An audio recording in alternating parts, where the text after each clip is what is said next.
remember that fateful afternoon. Maxwell walked up to me. He held my hands and he sobbed. Maxwell cried and cried and cried. And I said, Maxwell, why are you crying? And the more I asked Maxwell why he was crying, the more Maxwell cried. I tried to put him together. I said, Maxwell, talk to me. Why are you crying this deep? Maxwell tried to gather himself. And the first word he uttered was, I hate my father.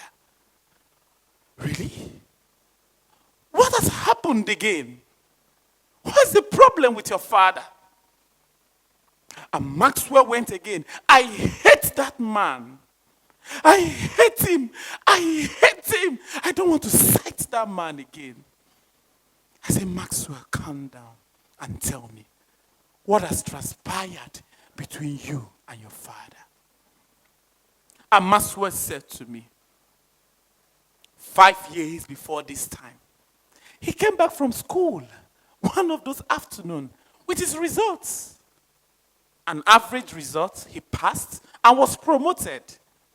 But when he gave his father the results, do you know what the father said?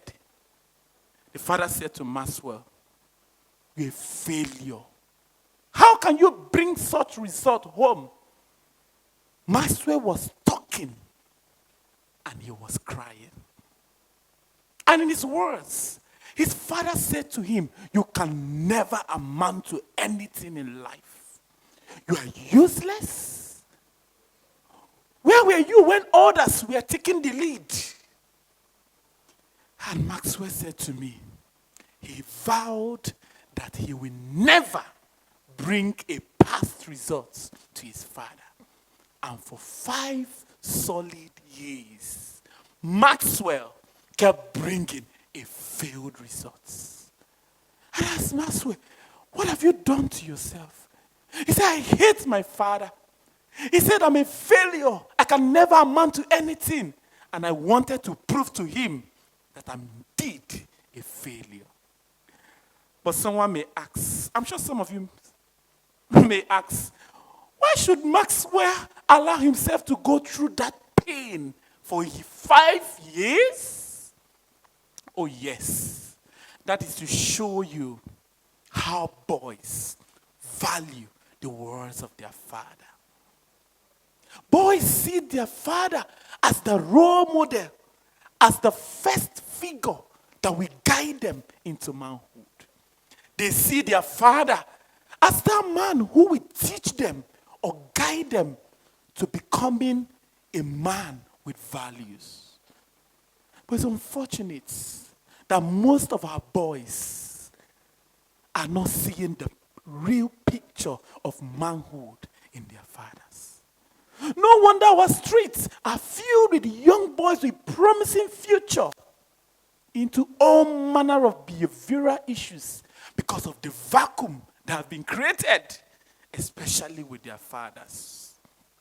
Because the man who should be guiding them, who should be inspiring them, who should be taking the lead is rather not available.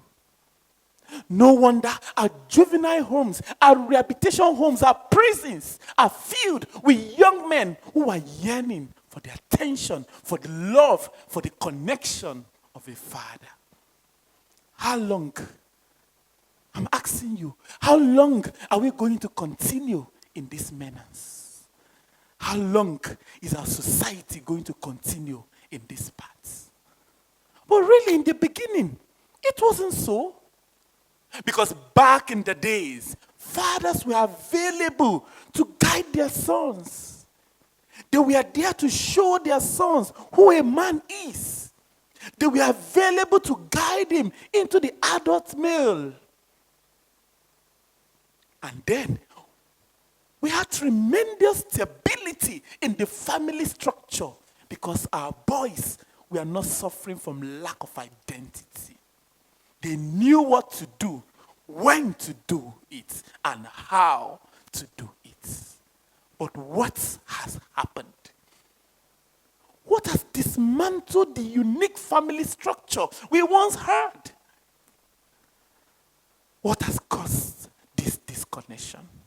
It's because our fathers are no longer present.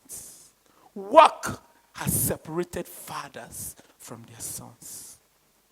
And even for those that are available, they are lacking the skills and the strategies to connect with their sons, to bring them close and guide them into what an adult male should be or look like. Oh, I'm sure somebody may be asking, are you trying to say that if I'm a single mother or a single parent, or if my father is no longer available, am I going to just also be useless? Are you trying to say that as a woman, I can guide a boy into becoming responsible? No, that's not what we're saying. We are saying that it takes another man to guide a boy on what it means to be a man. There's a place of a man in raising the boys. I ask some women, or have you been a man before? Do you know what it means to be a man? Do you have the physique, the mind, the emotions of a man? So the place of the fathers is critical, and we can never remove it in developing the boys.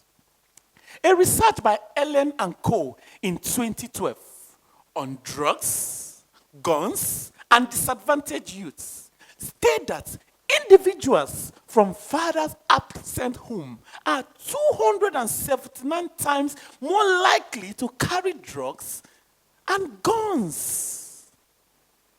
And another research, the longitudinal research on adolescent health in 2014 states that adolescent boys from fathers absent homes are more likely to engage in delinquency than boys whose fathers are present. These statistics show us the place of fathers in raising their sons. What do we need to do? Are we going to continue like this in the society? We must begin to hold men accountable. We must begin to bring men to the place of learning, to the place of understanding, to the place where they are recognizing their need to start connecting and raising our boys right. We must begin to create avenues, communities, places where our boys can go and be mentored and be taught. We must begin to create avenues through which our boys can learn. We must begin to raise male mentors, male figures that our boys can look up to and understand what it means to be a man. I ask you again, how long are we going to continue in this menace of rape, of drugs, and all manner of issues that our boys are going through? How long are we going to have our prisons filled with men that should be utilizing their potentials? I'll leave you with the words of Jonathan Edwards, a man I love so much. He was a man that raised his boys, and his boys raised their boys, and they also raised their boys. And from one generation to another generation, we saw stability. We saw connection. We saw love. We saw transfer of values.